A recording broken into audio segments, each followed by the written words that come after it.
तो दोस्तों, क्योंकि रिश्तों के भी रूप बदलते हैं कि आज के एपिसोड की शुरुआत वहीं से होती है जहां अंगद अपनी बेगुनाही साबित करने की कोशिश कर रहा होता है।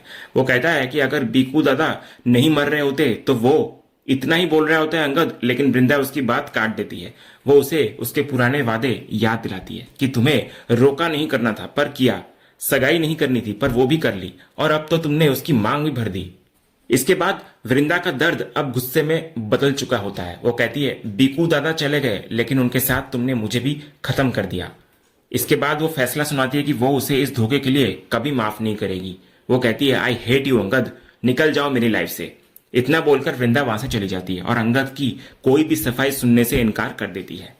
इधर अंगद वहीं जमीन पर टूटकर बैठ जाता है और रोने लगता है। कहता है, ये क्या हो गया। तभी मालती अंगद को आकर संभालती है और उससे बात करती है। वो कहती है कि वृंदा बहुत नाराज है क्योंकि उसने उसे भारती की मांग भरते हुए देख लिया है। तो अंगद अपनी सफाई देता है, लेकिन मालती भी अपनी बेटी का दर्द महसूस करके रो पड़ती है। ये देखकर अंगद पूरी तरह से टूट जाता है। वो कहता है कि वो जानता है कि उसने वृंदा का बहुत दिल दुखाया है, लेकिन वो सच कह रहा है। वो कहता है कि वो वृंदा को रोता हुआ नहीं देख सकता और उसको समझ नहीं आ रहा कि ये सब कैसे हो गया।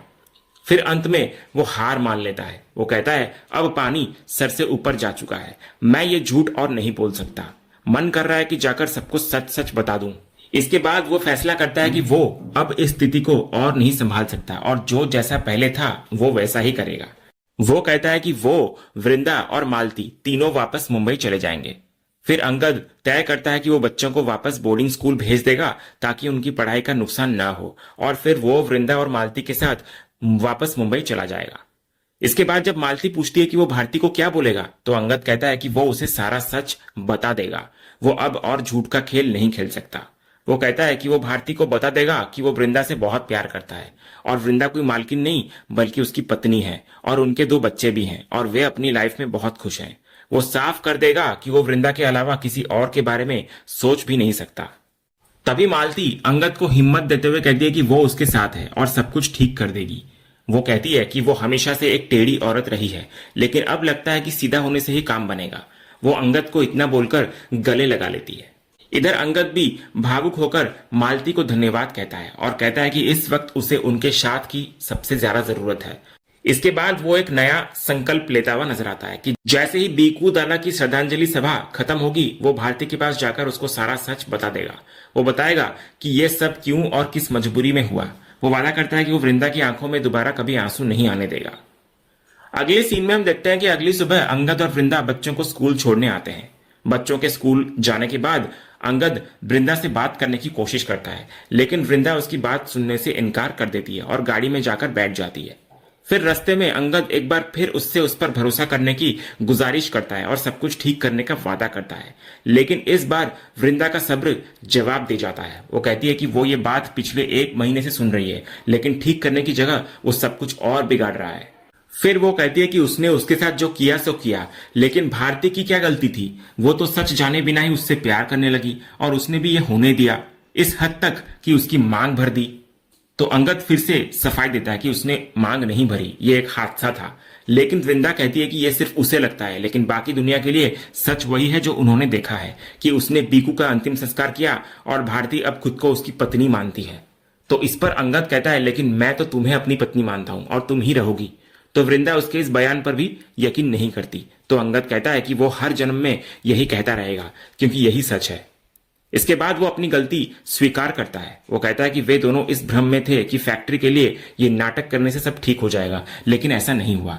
तो वृंदा इस पर उसको टोकती है कि मैं नहीं बल्कि तुम भ्रम में थे। तो अंगद अपनी इस गलती के लिए भी माफी मांगता है और कहता है कि अब पानी सर से ऊपर जा चुका है और सबको सच बताने का वक्त आ गया है। इसके बाद वो फैसला करता है कि आज बीकू की प्रार्थना सभा के बाद वो भारती से मिलेगा और उसको सब कुछ सच सच बता देगा।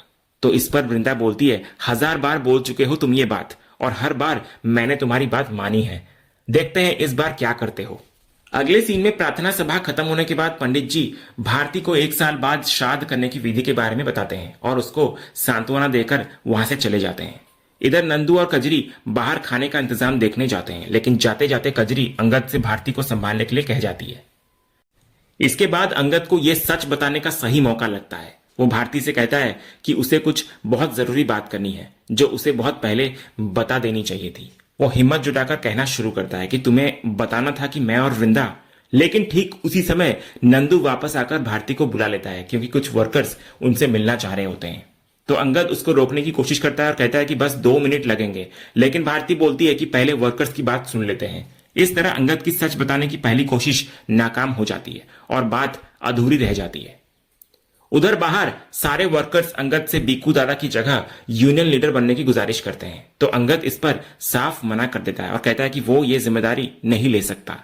तो इस पर नंदू उसे बताता है कि यह बीकू दादा की ही आखिरी इच्छा थी कि उनका दामाद यानी कि अंगद ही अगला यूनियन लीडर बने।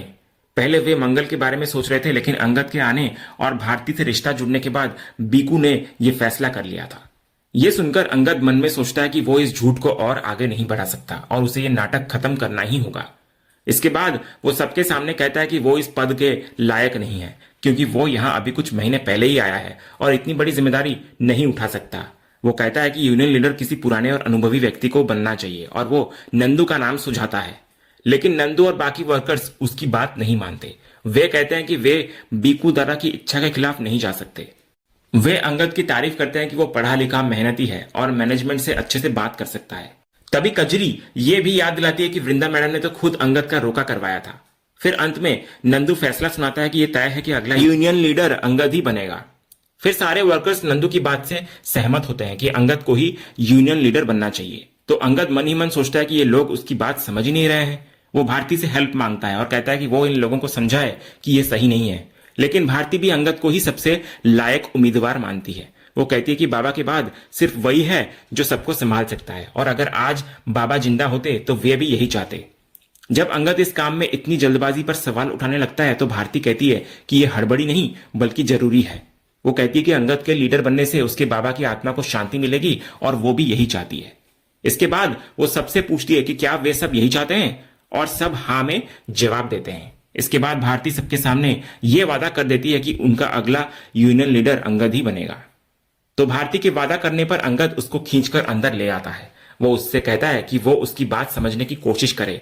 वो यूनियन लीडर नहीं बनना चाहता। वो कहता है कि भारती उसकी तरफ से भी सोचे, लेकिन भारती को समझ नहीं आता कि वो ऐसा क्यों कर रहा है। वो कहती है कि इस तरह मना करके वो सिर्फ उसे ही नहीं बल्कि उसके स्वर्गीय पिता को भी दुख पहुंचा रहा है। वो पूछती है कि जब वो पहले लीडर बनने के लिए तैयार था तो अब अचानक क्या हो गया। तो अंगद कहता है कि वो उसकी बात समझने की कोशिश करे, वो उसे कुछ बताना चाहता है। इसके बाद वो भारती को बिठाता है और उसको शांत दिमाग से उसकी बात सुनने और उसके नजरिए को समझने के लिए कहता है। वो उसे तैयार करता है कि वो जो भी बताने वाला है उसे सुनकर वो सोचे कि उसने ये सब क्यों किया। तो भारती को अब डर लगने लगता है। वो कहती है कि वो उसे डरा रहा है। तो अंगद कहता है कि वो डरा नहीं रहा बल्कि सच बता रहा है। वो कहता है कि मैं यहां आया और ये नौकरी की, इस सब के पीछे एक वजह है, बहुत बड़ा एक झूठ है। तो अंगद इतना ही कह पाता है और इसी रहस्यमयी और तनावपूर्ण मोड़ पर आज का यह एपिसोड यहीं पर समाप्त होता है। तो दोस्तों, आपको आज का यह एपिसोड का अपडेट कैसा लगा, अपनी राय हमें कमेंट बॉक्स में जरूर बताएं। अगर आपको आज का ये वीडियो पसंद आया हो तो वीडियो को लाइक और शेयर जरूर करें और ऐसे ही लेटेस्ट एपिसोड के अपडेट्स जानने के लिए हमारे इस चैनल को सब्सक्राइब करना ना भूलें। मिलते हैं अगले वीडियो में, तब तक के लिए धन्यवाद।